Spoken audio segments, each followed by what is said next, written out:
Hi everyone, welcome to MCM world. ఈ రోజు recipe వచ్చేసి చికెన్ ఆవకాయ అండి. చాలా మంది చికెన్ ఆవకాయ గురించి అడిగారు. వాళ్ళందరి కోసం ఈ వీడియో పెట్టడం అయితే జరిగింది.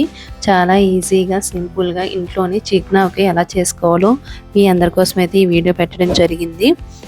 ఈ చికెన్ ఆవకాయ నేను మా అమ్మగారితో పెట్టించానండి. మా అమ్మగారు వెజ్ పచ్చళ్ళే కాదు నాన్ వెజ్ పికిల్స్ కూడా చాలా బాగా పెడతారు. ముందుగా దీనికోసం అయితే చింతపండు తీసుకోవాలండి.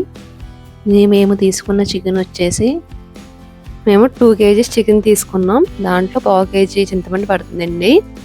2 kgsకి 1/2 kg చింతపండు అయితే సరిపోతుంది. దాన్ని నానబెట్టేసుకోవాలి.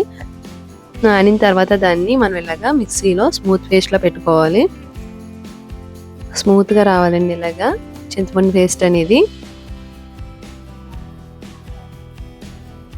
మిగిలిన చింతపండు కూడా ఇందులో వేసుకొని మిక్సీ పట్టేసుకోండి.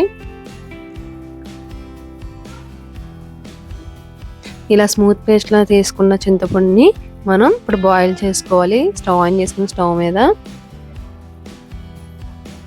ఉడకబెట్టుకోవాలి. పులిహోర చేసుకోవడానికి చింతపండు పులుసు ఎలా అయితే ఉడకబెట్టుకుంటామో యాజ్ ఇట్ ఈస్ అదే ప్రాసెస్ అండి. అలాగే కుతకుతలాడించుకోవాలి. ఇలా చింతపండు పులుసుని అయితే మనం ఉడకబెట్టుకోవాలి. కలుపుతూ ఉండాలండి. చాలా సింపుల్గా ఈజీగా వంటలు రాని వాళ్ళు కూడా చేసేయచ్చు ఈ చికెన్ ఆవకాయ అనేది.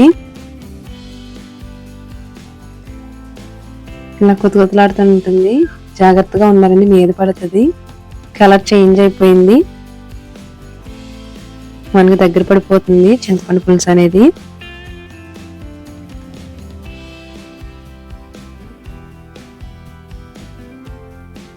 మనం పులిహోరకి చింతపండు పులుసు ఎలా అయితే ఉడకబెట్టుకుంటామో యాజ్ ఇట్ ఈస్ అదే ప్రాసెస్ అండి. దీనికి కూడా సేమ్ అలాగే ఉడకబెట్టుకోవాలి చింతపండు అనేది.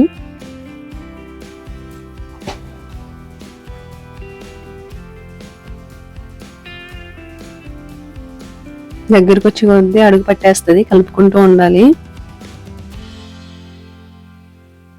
నెక్స్ట్ మనకి ఎల్లుల్లిపాయ పేస్ట్ అనేది కావాలండి ఈ చికెన్ ఆవకాయలోకి. దానికోసం 2 kg చికెన్కి 100 గ్రాముల ఎల్లుల్లిపాయలు అనేవి సరిపోతాయి. 100 గ్రాముల ఎల్లుల్లిపాయలు తీసుకుని వీటిని తొక్క తీసుకుని మనం పక్కన రెడీగా పెట్టుకోవాలి. ఈ విధంగా మనం ఎల్లుల్లిపాయలు వలుచుకోవాలి. తర్వాత మిక్సీ పట్టేసుకోవాలి. ఈ విధంగా కచ్చాపచ్చగా ఆడుకుంటే సరిపోద్ది, మరి మెత్తని పేస్ట్లో అవసరం లేదు. ఇంకా వీటిలో ఏ మసాలాలు వేయమండి, ఓన్లీ ఎల్లుల్లిపాయ ఒకటే వేసేది. నెక్స్ట్ స్టవ్ ఆన్ చేసుకుని కళాయి పెట్టుకుని అందులో ఆయిల్ వేసుకుని ఆయిల్ హీట్ ఎక్కేంత వరకు, తర్వాత పక్కన పసుపు రాసి పెట్టుకున్న చికెన్ ముక్కల్ని తీసుకుని ఫ్రై చేసుకోవాలి. ముందు మనం నీట్గా క్లీన్ చేసి పెట్టేసుకుని పసుపు రాసుకుని పక్కన పెట్టేసుకోవాలండి. ఉప్పు పసుపు రాసుకుని ఆయిల్ కాగిన తర్వాత ఈ ముక్కలు ఇందులో వేసుకుని ఫ్రై చేసుకోవాలి. ఈ ఫ్రై చేయడానికి మనకి టైం అనేది పడుతుందండి. ముక్క బాగా ఫ్రై అవ్వాలి, మరి బాగా రోస్ట్ అయిపోకూడదు. మీడియం టు లో ఫ్లేమ్లోనే ఫ్రై చేయాలి, లేదంటే కలర్ వచ్చేసి ముక్క అనేది లోపల ఉడకదు. లో ఫ్లేమ్లో పెట్టి అలా ఫ్రై చేస్తూ ఉండాలి.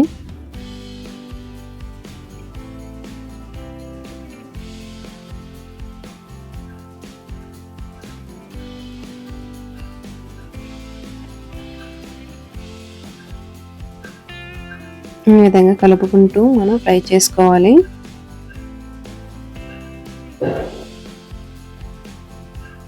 మేమైతే బోన్లెస్ చికెన్ తీసుకున్నాము.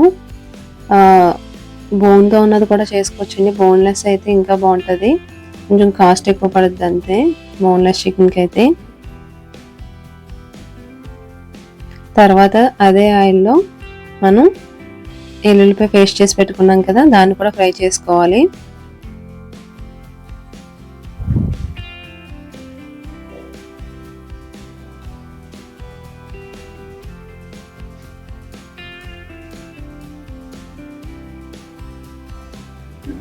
ఇది కూడా గోల్డ్ కలర్లో వచ్చేలాగా ఫ్రై చేసుకుంటే సరిపోద్ది.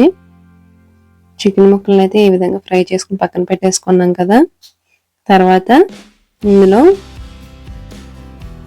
ఇప్పుడు మనం చికెన్ కలుపుకోవడమేనండి. చికెన్ పచ్చడి కలుపుకోవడమే, అన్నీ రెడీ అయిపోయినాయి. ఇది వచ్చేసి ఆవపిండి మెంతిపిండినండి.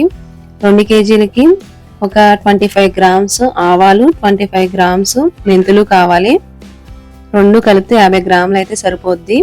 దాన్ని మనం ఎండలో పెట్టుకుని పొడిలా ఆడేసుకోవాలి. మెంతులు ఆవాల్ని ఎక్కువ వేస్తే చేదు వచ్చేస్తుంది. నెక్స్ట్ మనం ఫ్రై చేసుకున్నాం కదండి ఎల్లుల్లిపాయ పేస్ట్లోని ఈ చింతపండు పేస్ట్ కూడా వేసేసి కలిపేసుకోవాలి.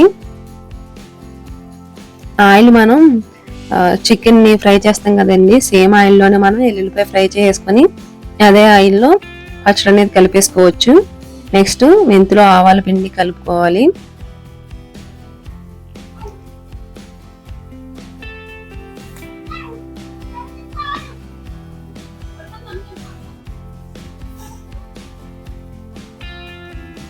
మనకి ఇది కలుపుతుంటేనే స్మెల్ చాలా బాగా వస్తుందండి. చాలా బాగుంటుంది ఈ చికెన్ ఆవకాయ. చాలా సింపుల్ అండ్ ఈజీ అండి. మనం చింతపండు గుజ్జు ఉంది కదండి, మనం ఉడకపెట్టుకుని చింతపండుని అయితే మొత్తం ఒకేసారి వేసుకోవద్దు. కొంచెం కొంచెం వేసుకొని కలుపుకోండి. పుల్లగా ఉంటే ఎక్కువైపోతే పక్కన పెట్టేసుకోండి. అంతా ఒకేసారి కలిపేయద్దు, పులుపు ఎక్కువైపోద్ది.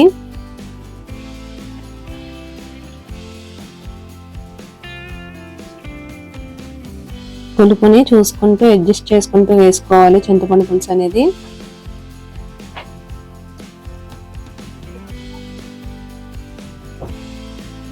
నేను తీసుకున్న 2 కేజీలకి ఎగ్జాక్ట్ గా 1/2 కేజీ చింతపండు పట్టేసిందండి.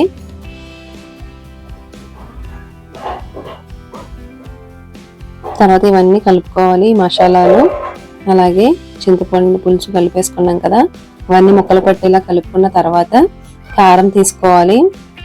కారం అనేది 100 గ్రాములు సరిపోద్దండి.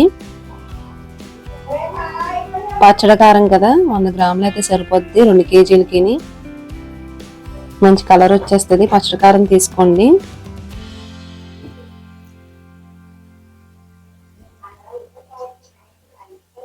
చూడండి ఎంత కలర్ వచ్చిందో. అంతేనండి. మనం సాల్ట్ లాస్ట్లో కలుపుకున్న తర్వాత చూసుకొని అడ్జస్ట్ చేసుకోవచ్చు. ఎందుకంటే మనం పసుపు ఉప్పు రాసి ముక్కలు ఫ్రై చేస్తాము. అలాగే మనకి చింతపండులోని కొంచెం సాల్ట్ వేసుకుని ఉడకబెట్టుకుంటాం కాబట్టి అంత ఉప్పు అనేది పట్టదు. తర్వాత లాస్ట్లో మనం సాల్ట్ అనేది చూసుకుని వేసుకుని కలుపుకోవచ్చు. ముందే వేసుకుంటే ఎక్కువైపోతుంది ఉప్పు అనేది. తర్వాత ఆయిల్ కూడా అడ్జస్ట్ చేసుకోండి. ఆయిల్ ఎక్కువ లేకపోతే మళ్ళీ బూజు పట్టేస్తుందండి పచ్చడి అనేది. ఆయిల్ ఎక్కువ వేసుకోవాలి. దీనికోసం పచ్చడికి యూజ్ చేసే ఆయిల్ యూజ్ చేయాలి.